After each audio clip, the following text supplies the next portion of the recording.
It happened one morning. I realized that summer had slipped away and fall was here to stay.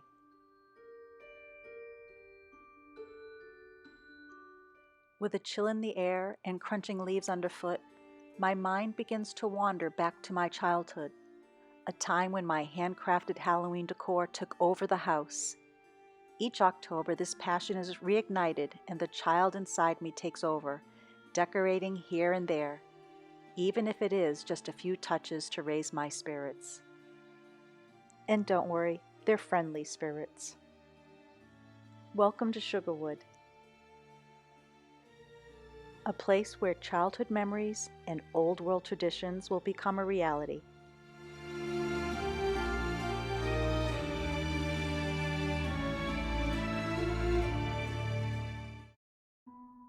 Now this video is going to be short and sweet because I truly am doing so many other things in the home that I need to get done before the holidays, and I just found out that we're going to have a very large Thanksgiving, and I have an oven that doesn't work, so this is going to be interesting. But I wanted to show you just a few touches that I did around the home just so that we do have a little bit of that Halloween spirit.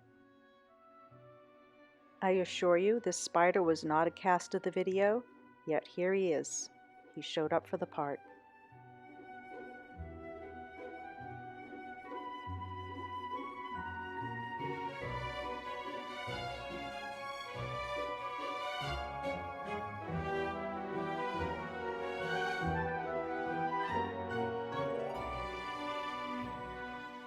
Now, we're not the only ones who moved.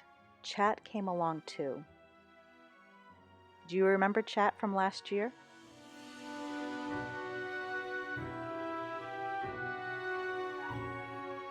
Either Ben put him here or he hopped in on his own when we finally moved to Sugarwood for good. Well, luckily he's buckled up for safety. Not that he needs it.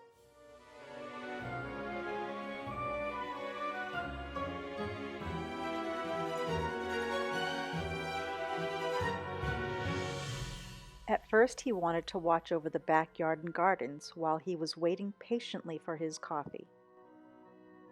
But soon he decided to sit where he could watch the cars go by. Have I told you why his name is Chat? It's because when he gets cold, his teeth chatter. Get it? With our cold nights, Chat's teeth have been chattering away that we've been losing sleep, so my stepdaughter and I decided to give him a warm and cozy scarf and hat.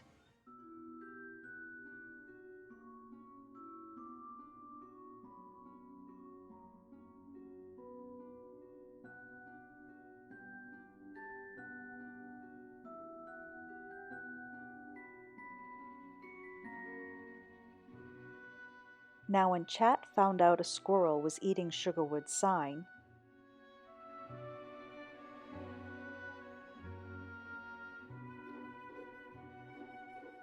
he caught the sign-chewing culprit as a thank you for making him warm and cozy at our new house.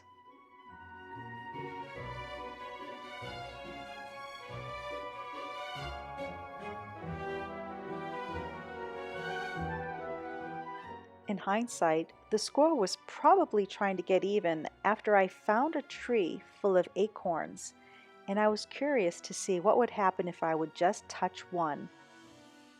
Okay, maybe I touched more than just one. I really thought when I saw cartoons of squirrels bringing acorns into trees and putting them in trees was fake. This just proves to me they really do. Who knew?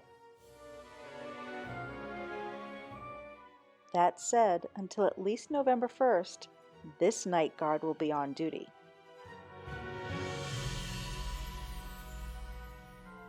And while I'm watching this, I'm noticing for the first time that I forgot to put the besom broom back on the door. I took it off while contractors were coming and going.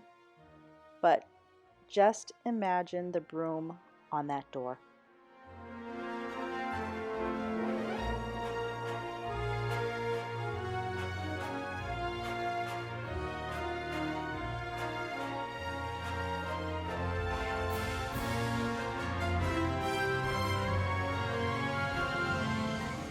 A few touches in the kitchen. Once again, this house is going to go through so many changes, but it's not Halloween unless the cats come out to play. So I put out our 2 cats on pumpkins here in the windows. And then in the space where we eat, I really haven't done anything since the last videos. I've got the wreath and the candles and the scarf that I found at a consignment store. I hope to have our chandelier up by one of the next videos.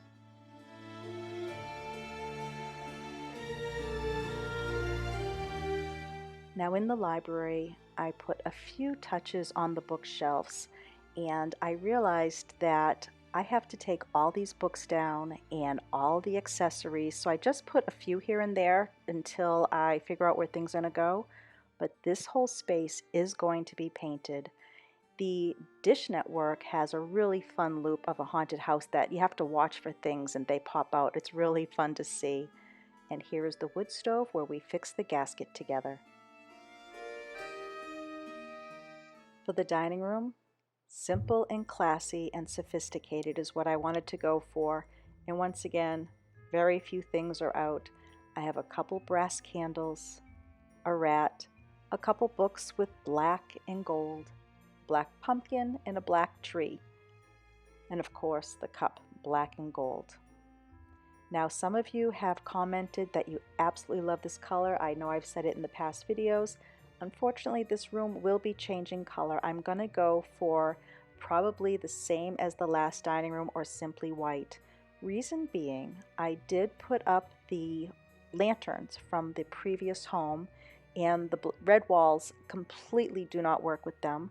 So I'm actually going to be having those hardwired very soon. So this room might even be painted before I do the tally-ho tree. Now that tally-ho tree will also look really good in the library. I really don't know where it's going to end up yet, but trust me, it's going to look beautiful.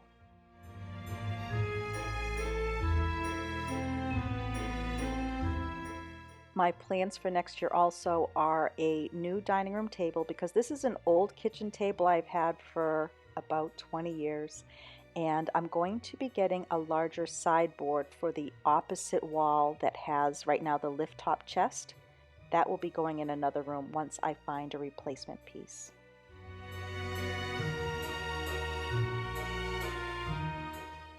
And I should mention, I said that the lanterns were up.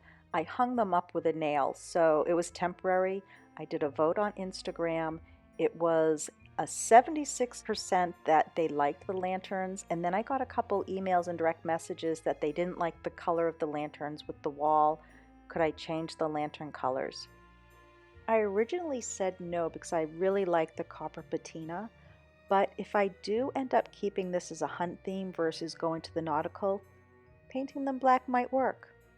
Who knows?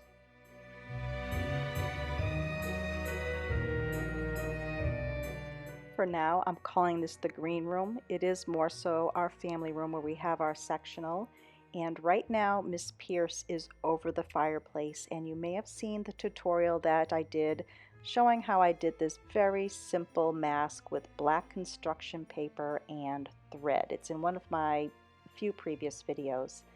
And what I will be doing also soon, this brown mantle, I'm going to be stripping it and painting it either the green trim if I decide to keep that, or whatever color I decide to change the trim to. The reason I'm stripping it is 1, the paint is peeling. 2, there seems to be some sort of possible carving in the front of the fireplace. I don't know if it's names, or I don't know if it's from wood bugs and then they used a piece of wood that was maybe taken down from the property. I actually did some paper rubbings and I swear I'm making out some letters and names, but it could just be hopeful. And if you don't know what wood bugs are, I don't know the technical term, but this is what they do, and this is what I'm considering could have been used, something like this, to make the facade or the front of the fireplace, but I'll let you know. I already bought the stripper. Our bedroom. Now, if you are on Instagram, you may already have seen a little insight. All I did here was a pillow and a pumpkin, and we chatted a little bit about some of the changes I'm going to be doing. In here, I will definitely be painting the wall color. It was light blue before when we bought it. I'm going to probably turn it to the simply white like I had at the other house. The beams, I'm going to leave them for now, but those will most likely be painted too. They were stained a dark brown, and even when I was just cleaning them, they were dripping stain. And the ceiling, I think I'm going to paint that white too. This room is not old. It used to be a sunroom prior to it being a bedroom. And I already know some of you are going to type below that I should keep the ceiling or the beams the same the way they are. Not happening. The No Q&A pumpkin carving. Why am I calling it that? Because I know I promised you I was going to do a question and answer while carving the pumpkin, and to be honest, I am tuckered out and I just didn't have the time. But I wanted to show you, I did in fact carve a pumpkin. I even tried the battery operated saw that I showed in the previous video. And it did work, but I found myself still shutting it off and using it like a good old-fashioned little handsaw, and then I would go back and forth to my knife. But the reason I did this pumpkin was to take it to our local pumpkin festival because it was mentioned about bringing it or carving pumpkins. And that's what we used to do at a previous town that I lived in. But once we got there, I found it was more so for children. So I ended up bringing it back home, but I thought I would just take you on a little tour of what that looked like. But first, let me show you what I did with the pumpkin's eyes. I went in the refrigerator looking for olives, but all I had were blueberries. And I know this looks kind of odd right now, but I want to show you in a moment what it looks like all lit up. Ouch. I just used a toothpick. And to answer some questions from the previous video of how I stuck the top of the pumpkin onto the flowers, it was also a toothpick. And here we go, heading to the pumpkin festival. And yes, my car has colored lights inside and they change different colors. Don't ask, it came with the car.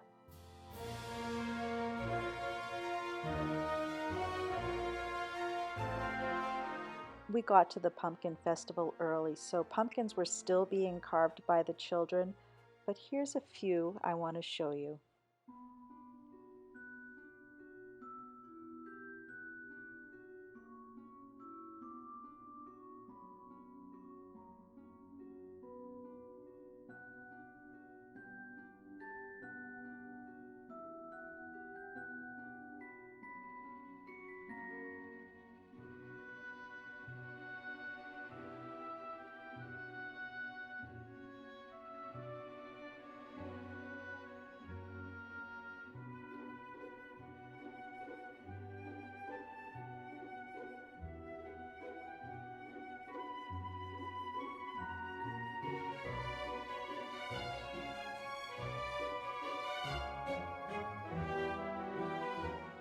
After we enjoyed some music and watched some trunk-or-treating, we took Jack back home and we decided to light him on our porch.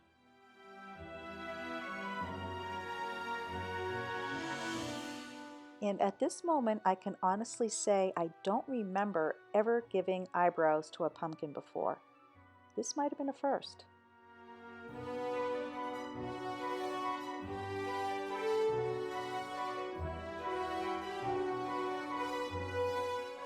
Now I know some of our plants aren't happy, but we got our first frost. Woke up to 32 degrees and went outside, and there were ice crystals all over the lawn. But it was beautiful, I have to admit it. And the air was so crisp and clean. And I shouldn't put this out there, but I did have a dream that there was a storm, November 8th or 9th, a snowstorm. So let's see what happens. Well, that's it for now, friends. It's time for me to go. It's a full moon, and I might go out and howl a little.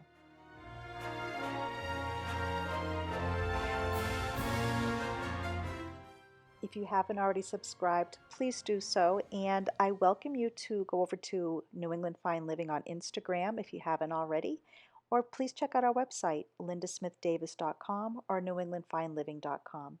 Bye now.